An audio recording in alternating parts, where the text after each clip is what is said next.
I'll only buy this for the lowest price. I always believed the ocean was my home, even if it was confined within thick glass walls, even if the water was controlled by human hands. I belonged there. Every time I slipped into the tank, weightless and free, I became part of the sea. The fish were my companions, the audience my fleeting admirers. But I was wrong. There were things in the water I should never have trusted. And one day, the water betrayed me.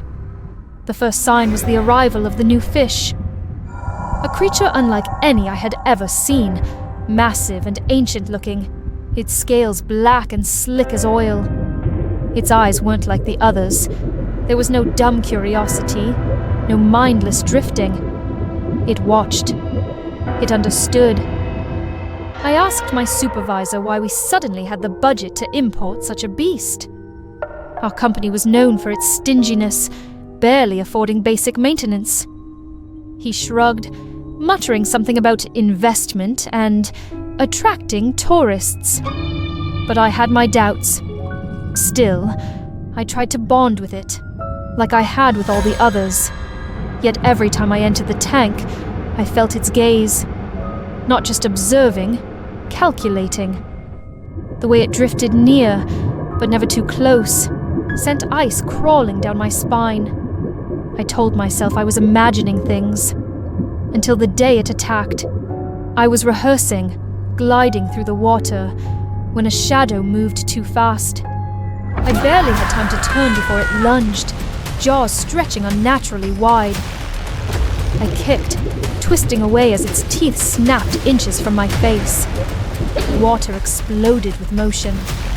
A force like a freight train slammed into me, sending me spiraling. The glass walls rattled. Then, chaos. Alarms, staff yelling. They quickly pulled me up, the fish chasing right behind. The containment gates crashed down, trapping it inside its enclosure just before it could reach me again. I clawed my way to the surface, coughing out water, trembling. That was close. One of the handlers muttered, but no one checked if I was okay. No one even looked concerned. I stared at the creature through the reinforced bars.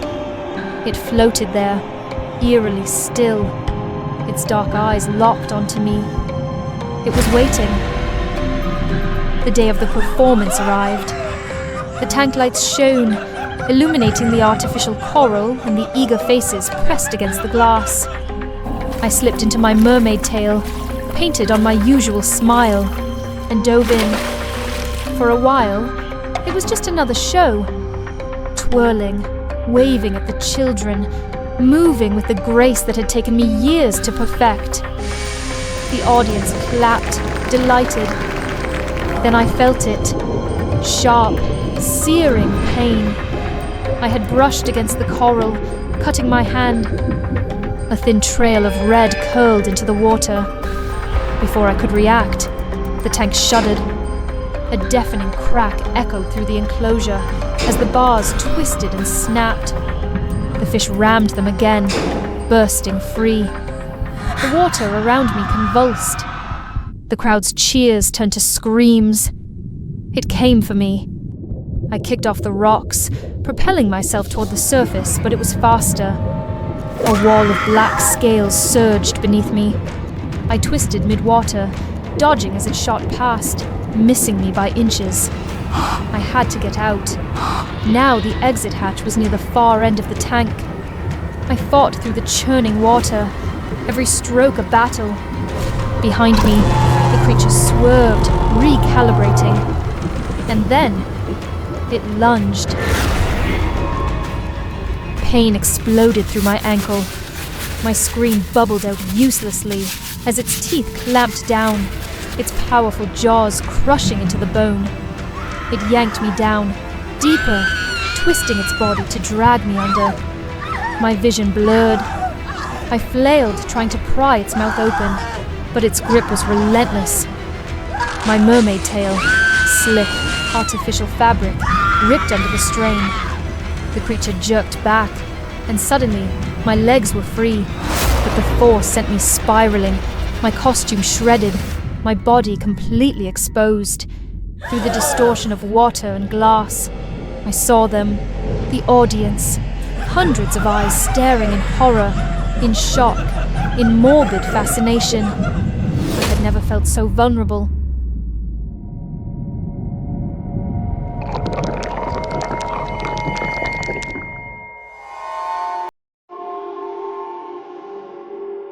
The next day they handed me an envelope. That should cover the damages. The manager said flatly, $100.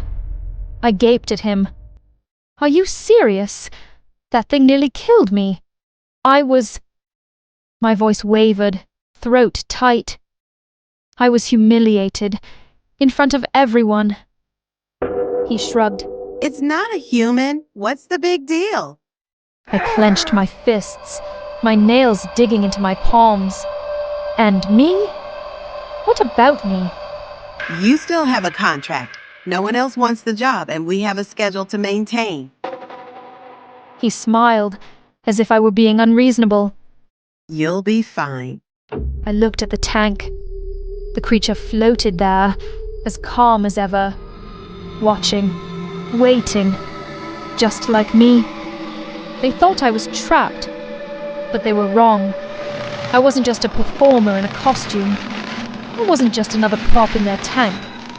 I was more. And soon, they would see it too.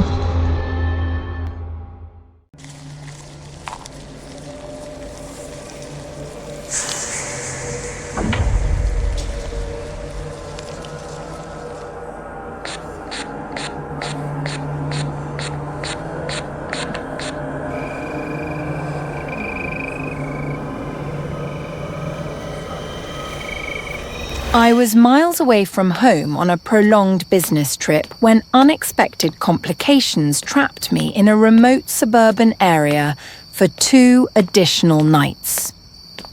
Exhausted and desperate, I found myself scrolling urgently through Airbnb listings late into the night. The screen blinked discouragingly at me. Every place fully booked except for one single room. The reviews glowed promisingly, rows upon rows of enthusiastic 5-star ratings. Yet, nestled amongst them was a solitary, troubling 1-star review with an ominous warning. Terrible place, reeks of death. My finger hesitated over the book now button for a brief moment. Doubt lingering, but fatigue overcame my instincts, and I clicked confirm. When I arrived at the Airbnb, the host greeted me with an oddly enthusiastic and friendly smile. From the outside, the room appeared tidy, and I eagerly anticipated a restful sleep after an exhausting day. But contrary to my expectations, the moment the door opened, an overpowering scent of cheap air freshener assaulted my senses, desperately trying to mask an underlying stench of decay quietly lurking beneath. My gaze fell upon the pillowcase, stained with faded brownish blotches that suggested improper cleaning. The window bore a thin, neglected film of dust, making the room seem even more suffocating. I asked the host to clean the room thoroughly, but she reminded me that I'd checked in urgently during the night, and now it was far too late to clean immediately, promising she'd take care of it in the morning. I sighed softly, reassuring myself, it's just one night. I can endure it. Sleep overtook me swiftly, but in the silent dead of night, I jolted awake, feeling sharp pricks crawling beneath my skin, itchy and relentless. Turning on the bedside lamp, I stared in confusion at tiny, crimson spots scattered across my wrists and ankles, some oozing faint drops of blood. Must be a dust allergy, I murmured groggily, too exhausted to consider otherwise. Pulling the covers tight around myself, I forced my mind into unconsciousness once more. Morning brought no relief, quite the opposite. My scalp burned intensely with an itching sensation unlike anything I had ever experienced. Reaching up, my fingers were soon entangled in loose clumps of hair, sticky with some unknown secretion. Even more disturbing, a throbbing pain behind my shoulder prompted me to twist around, discovering a swollen, inflamed lump just beneath my skin, tender and hot to the touch. Perhaps my body was reacting to the room's questionable cleanliness. Surely my scalp was itching from resting on that stained, grimy pillow. Deeply unsettled, I contacted the host immediately, insisting she clean the room thoroughly while I was out working. Returning in the evening, the space showed superficial signs of tidying, yet a nagging sense of unease lingered stubbornly within me. Driven by suspicion, I lifted the mattress, recoiling at fresh, sinister stains beneath. Frustrated, I immediately started looking for a safer place to spend this final night. Tomorrow was an extremely important meeting, and I couldn't afford to lose any more sleep. While scrolling feverishly, my eyes landed on a TikTok video review eerily featuring the exact Airbnb room I occupied. A surge of dread compelled me to message the reviewer immediately. "Were you also in room 203? The reply came swiftly and bluntly. "Yes, and I'm the one who left that 1-star review." Before I could type another question, their account abruptly vanished, deleted without warning, as though forcibly silenced. Although I still had some doubts lingering inside, it didn't matter much since I'd fortunately managed to book another room. Yet just as I finished packing my luggage and prepared to leave, the sky suddenly opened up in a torrential downpour. Trapped again, frustration turned to resignation.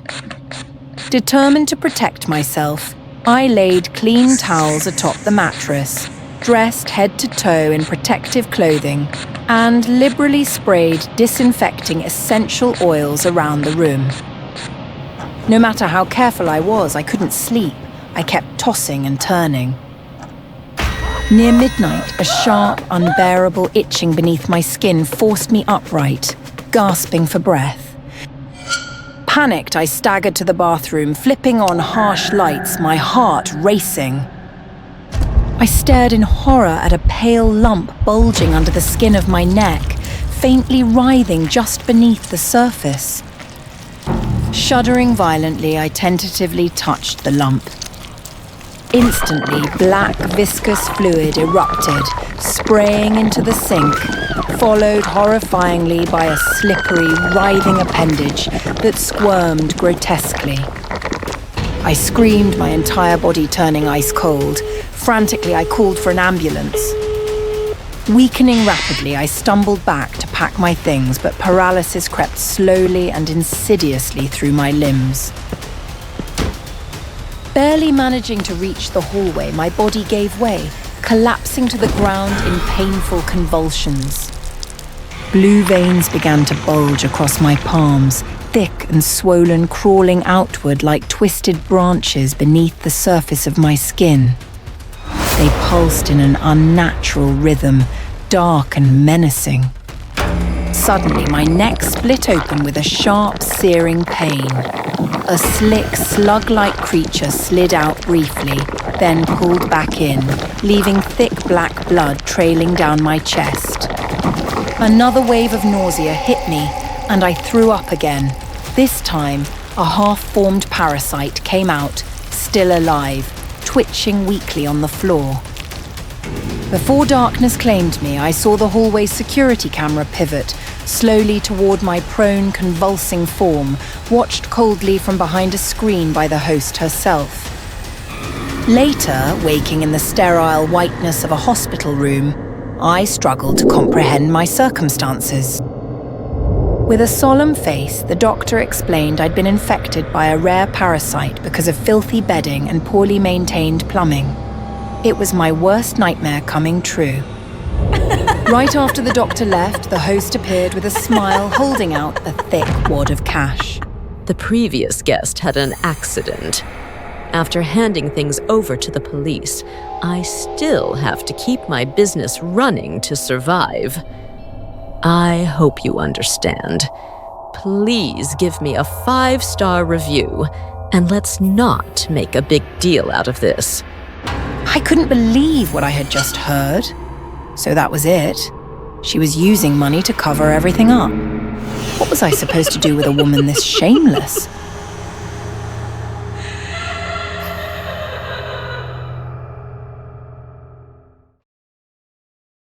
I used to believe that fame could fix everything. Not for vanity. I just wanted to be seen. Needed it. I was drowning in debt. Ignored. Invisible. Fame, I thought, would pull me out.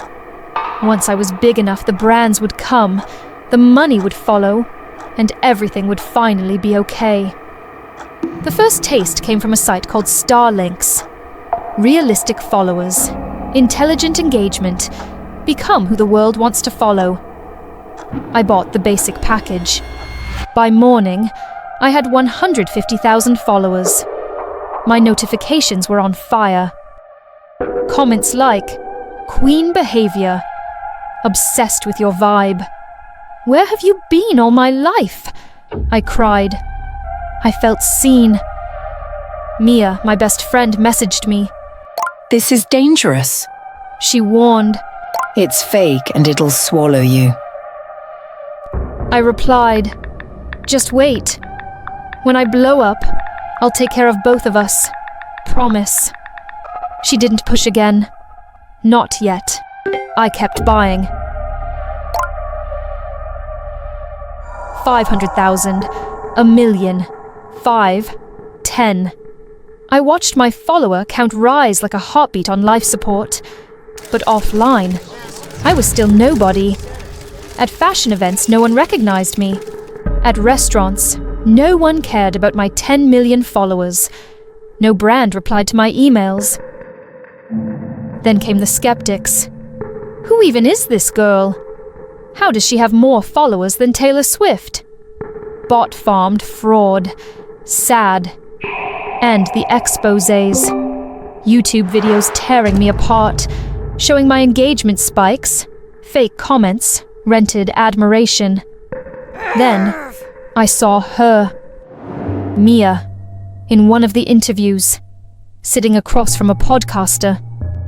She's not a bad person, but she's addicted. I tried to help. She pushed me away. I blocked her that night. Traitor! I spat. You'll regret this when I'm really famous. That's when I bought Starlink's Platinum. It included high-grade interaction, AI fan chat, even mannequins with embedded camera lenses to simulate real-life events. I rented a warehouse, built a stage, hung banners with my name in gold, dressed 200 mannequins like adoring fans. My fan meeting streamed live. The night of the event, I wore white, lit just right. I stepped on stage, heart pounding. 146,000 people watching. Hearts floated up like glitter. Comments poured in. We love you. She's glowing. Fan meet of the year, I sang. I smiled. I thanked them. You believed in me when no one else did. This moment, it's everything. And then, a click. A metal door creaked at the back of the warehouse. Footsteps, slow, heavy. A man stepped into the light. Bald, broad-shouldered, black shirt soaked in sweat. In his hand, a thick steel pipe. He walked down the center aisle, passing rows of mannequins whose empty stares never wavered. My voice faltered. Who are you? He smiled like someone who'd waited for this moment a long time. Time's up, sweetheart. You owe us. I'm live streaming, I stammered. There are thousands watching. He glanced at the camera and snorted. They're bots. Just like your fame. You paid for this fantasy and now reality's collecting. I froze. Then he swung the pipe. Crack. A mannequin's head flew clean off, bouncing off the stage. Wham! Another was crushed at the chest, splitting open in a burst of stuffing and plastic. Thud. One was kicked off the platform, its stiff limbs crashing to the floor like a fallen god. I stumbled back, tripping over fallen legs and shattered illusions. You worship this. He shouted, smashing another. 10 million lies wearing lipstick. I screamed into the mic. Someone help me. Please, call the police. The chat exploded. Bro is unhinged. This is insane content, OMG. Scripted or real? He laughed. They love the drama. Keep screaming. He grabbed a banner with my face and ripped it in half. Then he turned to me. You bought love. Now you pay in flesh. I tried to run. My heel snapped. I hit the floor. The pipe came down crack into my shin. Pain exploded through me. I screamed until my throat bled. 172,000 watching. Wait! Was that real? Bruh, she's crying for real. This live stream is wild. I crawled to the camera. Please, I whispered, barely able to breathe. Someone.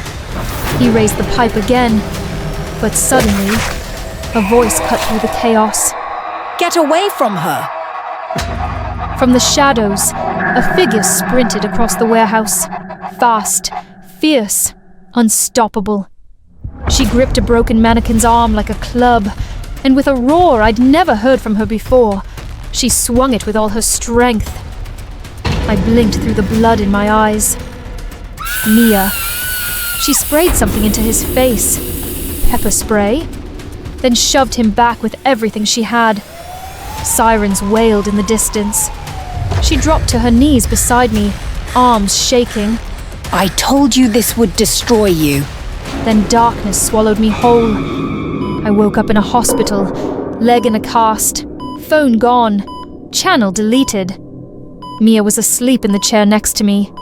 She had paid off the debt. All of it. Why? I asked, tears streaming down my face. After everything I said? She squeezed my hand. Because I was the only one really watching you. Now, I have 43 followers. Just Mia, a few old classmates, my cousin, a girl from high school I barely remember. No brands, no blue check.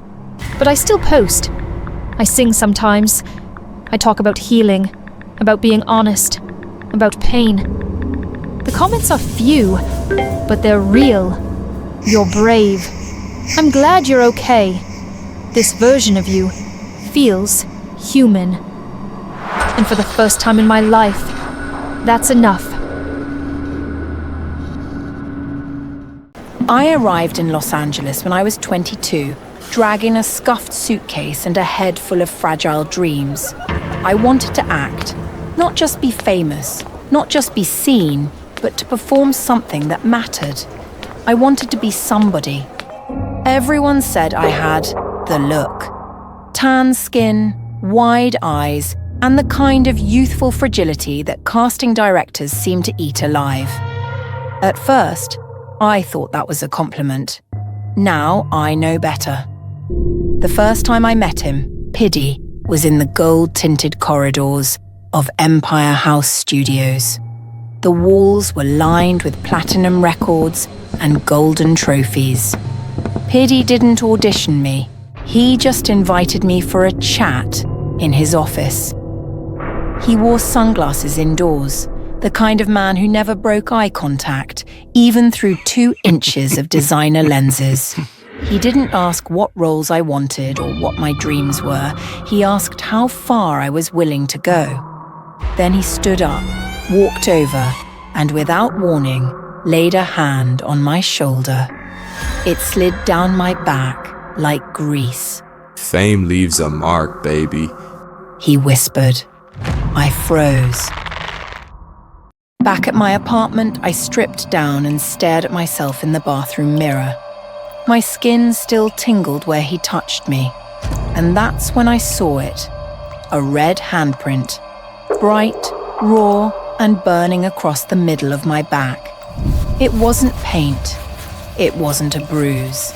It didn't hurt, didn't fade, didn't wipe away. I scrubbed myself until my skin peeled, but the mark stayed. I stopped sleeping, stopped auditioning. My inbox was full, but my soul felt hollow. Weeks passed. Then came the white party. I wasn't invited as a guest. I was just a server. He threatened me, said if I didn't comply, he'd release the casting video from that day online. Everyone was dressed in white. Stark, ceremonial white. The kind of white that hides blood, but never sin. Celebrities mingled with producers. Influencers posed beside men who ran studios like kingdoms. That's when I started seeing them. Red handprints. On the backs of dancers. On the thighs of stylists. Around the necks of young interns. All glowing red under the same kind of white light that revealed mine. A woman leaned over the champagne table, and 5 deep red fingers wrapped around her bicep. It was Piddy's wife. And that's when I understood. Only the marked can see the marks. I was not alone. I joined a quiet group online, a closed circle of those who had seen the red handprints, survivors, not just women, men too, a cameraman, a backup vocalist, a personal trainer, all carried marks from the same parties, same rooms, same man. We shared stories, shared proof. We compiled our evidence, glitches in footage, unedited photos, glimpses of handprints in the cold fluorescence of dressing rooms, green rooms, hotel lobbies. We built a case. I told the others, we can do this, we can fight.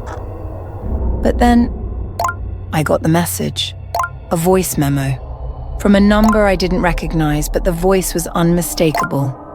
Piddy. You open your mouth, Hannah, He said, calm as a scalpel. and I'll open the vault.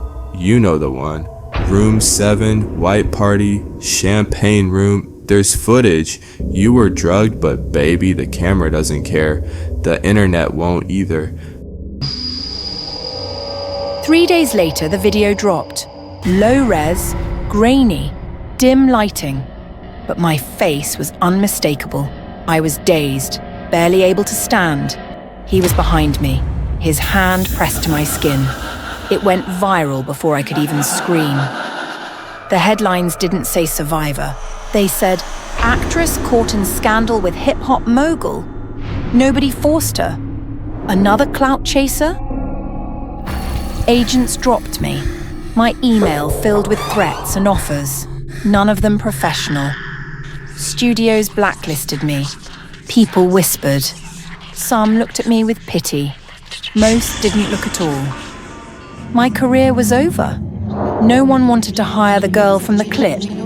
No one cared how it got made. No one wanted the truth. I received a warning message. There are still plenty of other casting videos. Be a good girl and do as you're told. After that, the stories dried up. Some members of our circle vanished. One girl, the bravest among us, was found in a river. No one asked questions. I went back to being invisible. Months later, I saw a young actress stumble out of a club, the same dazed look I'd once worn. She had a fresh red mark just below her collarbone. I turned away. Back home, I stripped in front of the mirror, and I saw. Under the harsh white light, they emerged. Not one, not 5, but dozens of red handprints, crawling across my skin like a living plague. My shoulders, my thighs, my neck, my ribs. They weren't bruises. They weren't burns. They were brands, punishments, proof of every time I turned away. every time I stayed quiet, every time I let it happen. I dropped to the floor, shaking. I had wanted to be seen. Now I couldn't look at myself. The marks were everywhere, some new, still glowing, others old, deep like wine stains, faded but never gone. Some fingers dug into my flesh like they were trying to pull me underground. I could barely breathe. Then, a new one appeared right before my eyes. It bled into existence, blooming around my throat like a hand trying to strangle me from the inside out. Just the red, always the red. I clawed at my neck, as if I could rip it off, erase it, scrub myself clean of every secret I'd buried under silence. But the handprints didn't just stain my skin. They owned me. They were justice for the voices I didn't protect. They were the rage of every soul I abandoned to save myself. I curled into a ball on the cold bathroom tile, sobbing soundlessly, because the red fingers around my throat were no longer symbolic. They were real, and they were winning. But I still had hands, still had breath. So I wrote. I bled it into pages.